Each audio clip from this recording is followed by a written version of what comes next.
மல்லிகையில் ஏற்படுற மொக்குப்புழு, காம்புப்புழு, காம்பு சுருக்கம் மாதிரியான பல வகையான பூச்சி மற்றும் புழு தாக்குதலுக்கு வேப்ப எண்ணெய் ஒரு சிறந்த தீர்வாக இருக்குது.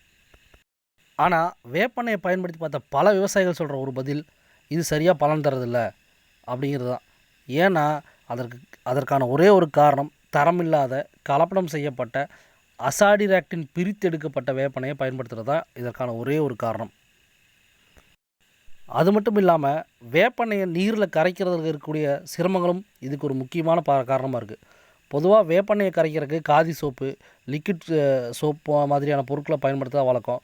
ஆனால் அதிலும் இது பார்த்திங்கன்னா சரியாக கரையாமல் எண்ணெய் அல்லது ஒரு படிவம் மாதிரி மேலே அப்படியே மிதந்துக்கிட்டே இருக்கும். இதற்கு ஒரு சிறந்த தீர்வாக இருக்கிறது என்னென்னு பார்த்திங்கன்னா, வேப்பெண்ணெயை நீரில் நன்கு கரைக்கக்கூடிய கரைப்பானம் பயன்படுத்துகிறது தான். நீங்கள் பார்க்குற இந்த வீடியோவில் காட்டுற மாதிரி இந்த வேப்ப எண்ணெய், இந்த இப்போ காட்டுற மாதிரி இருக்க புங்க எண்ணெய், இதை ரெண்டுமே கலந்து எடுத்துக்கிட்டு தேவையான அளவு கலந்து எடுத்துக்கணும்.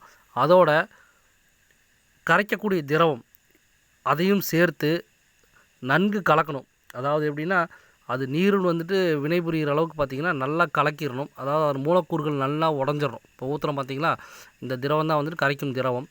அதாவது நீர் சேர்த்தாமல் அந்த எண்ணெய் அப்புறம் இந்த கரைக்கும் திரவம் இதை மட்டும் என்ன பண்ணணுன்னா நல்லா கலக்கணும். அதாவது ஒரு 2-3 நிமிடங்கள் நல்லா கலக்கணும். அப்போ தான் பார்த்திங்கன்னா அதனுடைய மூலக்கூறுகள் உடஞ்சி தண்ணியில் தண்ணி ஊற்றுனதையும் பார்த்திங்கன்னா அப்படியே நல்லா கரைஞ்சி வரும்.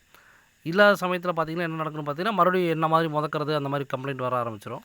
வேப்ப எண்ணெய் அப்படிங்கிற ஒன்றை மட்டுமே பயன்படுத்தி மல்லிகையில் வரக்கூடிய இந்த பச்சை நிற புழுக்கள் இருக்குது பார்த்திங்களா, கேட்டர்பில்லர் வார்ம்ஸ்னு சொல்லுவோம்.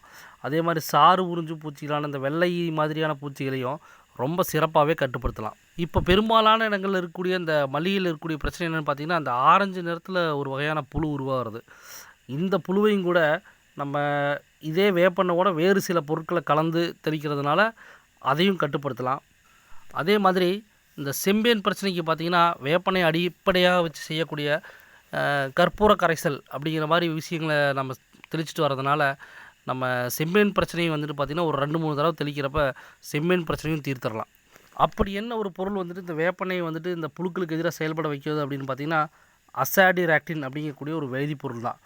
இது என்ன பண்ணுன்னு பார்த்திங்கன்னா, இது புழுக்களை கொல்றது மட்டும் இல்லாமல் அந்த புழுக்களுடைய முட்டைகளையுமே முழுசமாக தாக்கி செயலிழக்க வச்சிருது. இந்த வேப்பெண்ணெயோட வாசனை மற்றும் அதனுடைய கசப்புத்தன்மை இலைகள் மீது நீடித்து இருப்பதனால புதிதாக பூச்சிகள் வருவதும் கிடையாது. அதை வந்தாலும் இது தடுக்குது. அது மட்டும் இல்லாமல் அந்த பூச்சிகள் இந்த வாசனையின் காரணமாக அந்த இலைகள் மேலே முட்டையும் இடுறதில்லை. முட்டையிடாமல் போகிறதுனால புழுக்களோட இந்த உற்பத்தியும் கம்மியாகுது. இதனால் பார்த்திங்கன்னா ஒரு முறை நான் வேப்பெண்ணெய் தெளிக்கிறப்ப பூச்சிகளும் வர்றதில்லை, இருக்கிற புழுக்களும் செத்துருது, முட்டைகளும் அழிஞ்சிருது. அதாவது சில சமயங்கள் நம்ம புழுக்கள் அடிக்கிறதுக்காக திரும்ப ஒரு கெமிக்கல் அடித்தோம் அப்படின்னா அடுத்த தடவை அடிக்கிறப்ப அந்த கெமிக்கல் வேலை செய்யாது.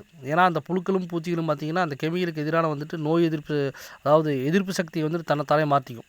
ஆனால் இதே வேப்பெண்ணெயை பயன்படுத்துகிறப்போ அந்த புழுக்கள்னாலையும் பூச்சிகள்னாலையும் அதற்கு எதிர்ப்பு சக்தியை அதனால் உருவாக்க முடியறதில்ல. இந்த மாதிரியான வேப்பெண்ணெய் நான் எப்போவுமே எப்படி தெளிப்பேன்னா 10 லிட்டர் டேங்குக்கு 100 ml அப்படிங்கிற அளவில் பயன்படுத்துகிறது ரொம்ப சிறப்பாக இருக்குது. வெயில் அதிகமாக இருக்கக்கூடிய காலங்களில் மாலை நேரங்கள்லேயும் மழை அல்லது பனி அதிகமாக இருக்கக்கூடிய காலங்களில் பார்த்திங்கன்னா காலை நேரங்கள்லையும் தெளிக்கிறது பார்த்திங்கன்னா சிறப்பான ஒரு பயனை தருது. இப்போ எண்ணெய் தொடர்பான பல கேள்வி தொலைபேசி அழைப்புகள் வரதுனால இந்த வீடியோவை பதிவு பண்ணியிருக்கிறேன். பயனுள்ளதாக இருக்குன்னு நினைக்கிறேன். நன்றி.